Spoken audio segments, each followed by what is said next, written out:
स्वातंत्र्योत्तर काळात मराठवाड्याची राजधानी अशी ओळख असलेला औरंगाबाद म्हणजेच छत्रपती संभाजीनगर मतदारसंघ वेगळा इतिहास, संस्कृती आणि राजकारणाच्या पाऊलखुणा जपणारा प्रदेश आहे। पाहूया या मतदारसंघातली परिस्थिती।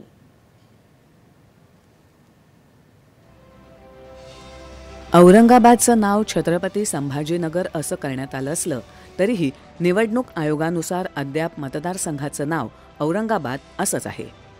औरंगाबाद मध्य, औरंगाबाद पूर्व, औरंगाबाद पश्चिम, गंगापूर, वैजापूर आणि कन्नड या विधानसभा मतदारसंघांचा यात समावेश आहे।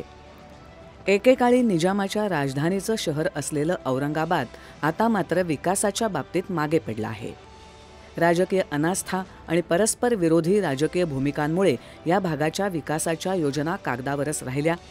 अवर्षणग्रस्त असल्यानं पीक क्षेत्र कमी होत गेलं। सिंचनासाठी मोठमोठ्या घोषणा झाल्या, मात्र प्रत्यक्षात पदरी काही पडलं नाही। औद्योगिक क्षेत्रात ऑटोमोबाईल हब म्हणून प्रसिद्धी मिळवली, मात्र त्यानंतर औद्योगिक क्षेत्रात मोठी गुंतवणूक झाली नाही।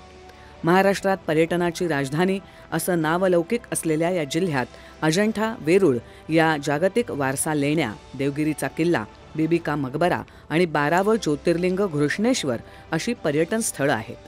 हिंदू, बौद्ध, जैन आणि मुस्लिम अशा सर्व धर्मांची वारसा स्थळंही इथे आहेत।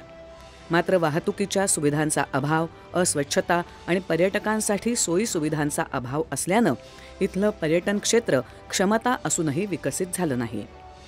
गेल्या 10 वर्षात या मतदारसंघात अनेक सकारात्मक बदल झाले।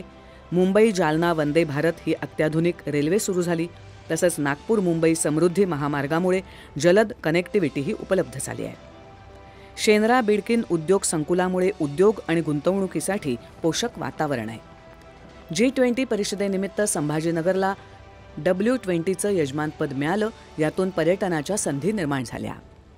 मुंबईनंतर औरंगाबाद मतदारसंघात शिवसेनेचा विस्तार झाला, तो हिंदुत्ववादी पक्ष म्हणून। 2019 पर्यंत भाजपा सेना युतीनं 7 वेळा तर शिवसेना नेते चंद्रकांत खैरे यांनी सलग 4 वेळा निवडणूक जिंकली। मात्र 2019च्या निवडणुकीत इथे चौरंगी लढत झाली, ज्यात मोठी मतविभागणी आणि धार्मिक ध्रुवीकरण होऊन MIMच्या इम्तियाज जलील यांनी चंद्रकांत खैरे यांचा अवघ्या 4,500 मतांनी पराभव केला। यावेळी सुद्धा इम्तियाज जलील निवडणूक लढवत आहेत, मात्र यावेळी MIM आणि वंचितची युती नाही। उलट वंचितनं अफसर खान यांना उमेदवारी दिली आहे। आघाडीकडून शिवसेना उद्धव बाळासाहेब ठाकरे पक्षाचे उमेदवार म्हणून चंद्रकांत खैरे पुन्हा रिंगणात आहेत। महायुतीच्या जागा वाटपात प्रदीर्घ चर्चेनंतर हा मतदारसंघ शिवसेनेकडे आला आणि त्यानंतर बऱ्याच विलंबानं मंत्री आणि पैठणचे आमदार संदीपान भुमरे यांना इथून उमेदवारी देण्यात आली आहे। म्हणजे पुन्हा एकदा चौरंगी लढत होणार असून बदललेल्या समीकरणात मतदारांचा कौलही बदलतो का, यावर इथला निकाल ठरणार आहे। इथे मुस्लिम मतदारांची टक्केवारी 21 ते 22% एवढी आहे, तर अनुसूचित जाती जमातींची संख्या 19 ते 20% इतकी आहे। शिवसेनेच्या विभाजनानंतर बहुतांश आमदार शिंदे गटाकडे आहेत, मात्र शिवसेनेत पडलेली फूट मतदारांना कितपत रुचली आहे आणि शिवसेनेचा पारंपरिक मतदार चंद्रकांत खैरे यांची साथ देतो की उशिरानं मैदानात आलेल्या संदीपान भुमरे यांच्या पाठीशी उभा राहतो, हे महत्त्वाचं ठरणार आहे।